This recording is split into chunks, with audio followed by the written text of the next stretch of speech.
how difficult is it to make something with the copper pipe you've got here? So it takes a lot of practice to get it right, but I reckon that with a bit of guidance you'll be able to make a nice pair of earrings. Wow, no pressure then. This here, what's this from? Off a radiator, is it, or something? So this actually is out of a water system, right, from a school in Banbury that was having their pipe work redone. Wow. And you can see that it's been painted, it's been smashed, it's been, It doesn't look anything like a pair of earrings, unless I could just attach some string. It's quite a heavy earring. Let's see, then, how do I even start to try and do something with this? So we're going to cut a usable piece out of here, and then we'll start working with it. But does Claire like dangly earrings? I think so, yeah. She likes a dangly earring. So what we'll do is we'll cut a 3 centimetre section out of here, and then we'll start working it. There we go. So that tiny little thing has cut through the entire piece of metal. That was a lot easier than I thought. I thought it would be here for half an hour trying to saw through something. It's all about having the right tools. Wow, that's amazing. Makes a huge difference. So we'll take this, and what we're going to do is, if we just twist the vice around, it's got an anvil bit on the back. Okay.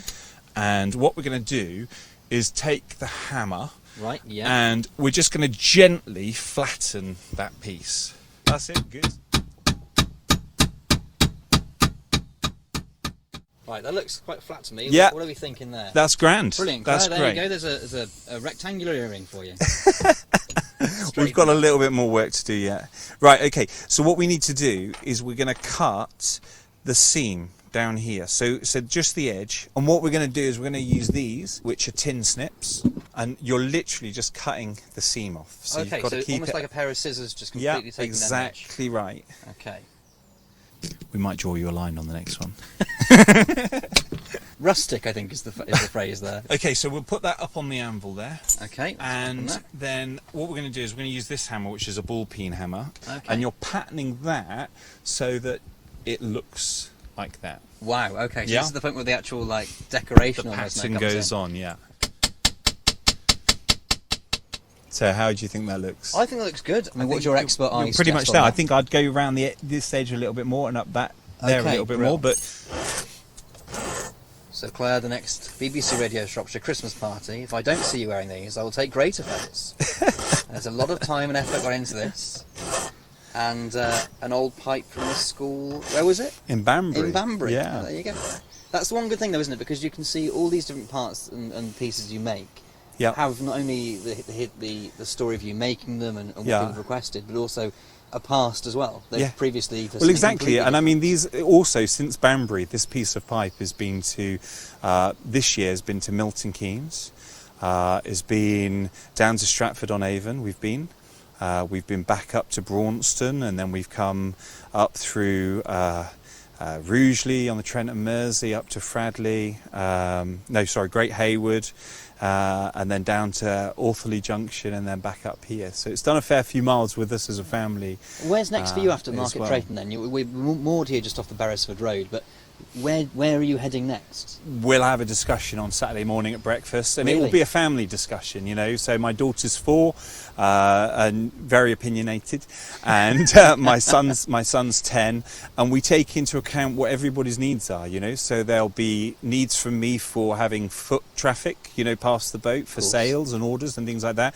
There'll be needs from my son of a skate park probably. Wow, okay. There'll be needs of my daughter for maybe a cake shop or something like that, and for my wife, you know, whatever, and we'll make the call and we'll make the judgment on the weekend, and then we'll toddle off. But this year our aims are to get to the Llangollen Canal, which we're not far away from now, and then go up into Manchester and Liverpool, and to make it back down into Oxford for the end of September, the middle of October, because there's stoppages on the canal network over winter, and so we don't want to be stuck behind a stoppage. We want to be somewhere, and it'll be really nice to be back around family and friends in Oxford before we set off south next year down onto the Kennet and Avon Canal. We left Oxford at the beginning of December to get here now, so it's a slow way of travelling, and to be honest, that's part of the joy of it. And I was saying to you earlier about the culture, and you experience the culture, and I don't think you would necessarily get that in a car, but because you sort of leave a town and then you might not appear in another place of civilization for a week or so, you really get to feel the changes for the different places. I mean, I've experienced it through the size of chip packets, you know, because down in Oxford you'll go in and ask for a small portion of chips and you'll get a small portion of chips. We came up here and you get a small portion of chips, and well, I should have took the wheelbarrow really. You feed the family with one small bag. Yeah, but it's just all of those small little subtle differences that when you're in a car and you're popping into a town and then popping out of a town again, you don't see. Now, the last thing I made for Claire was a mug cake in the kitchen at work, and I'll be honest, her reaction wasn't kind.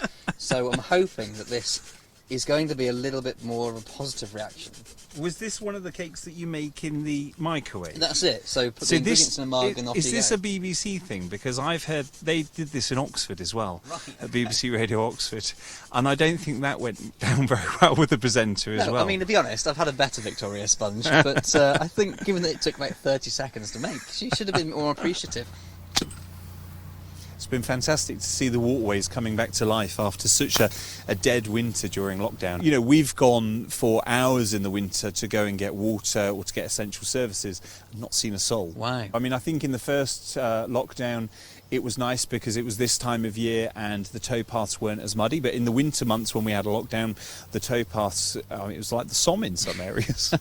There's been a lot more wildlife walking up and down the towpath that we can spot from the side hatch or from the windows. What are some of the more unusual things you've seen whilst out on the waterways then? It was stone cold, it was winter, and a guy walked past in the nip with a hat on and some woolly gloves on. So at least he had his hat on and his woolly gloves on to keep himself warm. But so that was the strangest thing. Bobby's seen otters, we see kingfishers pretty much every day when we travel, herons every day when we travel. And I'll just get a drill bit out for you. Brill.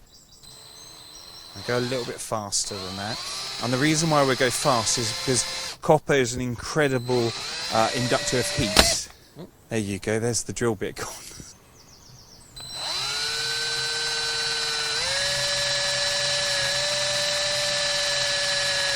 Okay, and all we need to do is make sure that we put that eyelet on the right way.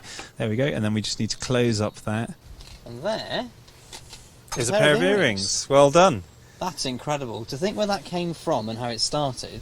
So the whole story from school in Banbury, gone around the waterways, down to Milton Keynes, down to Stratford, up here to Shropshire. And now to the BBC Radio Shropshire Christmas party. Yeah, hopefully, fingers crossed. Wonderful We want a photo.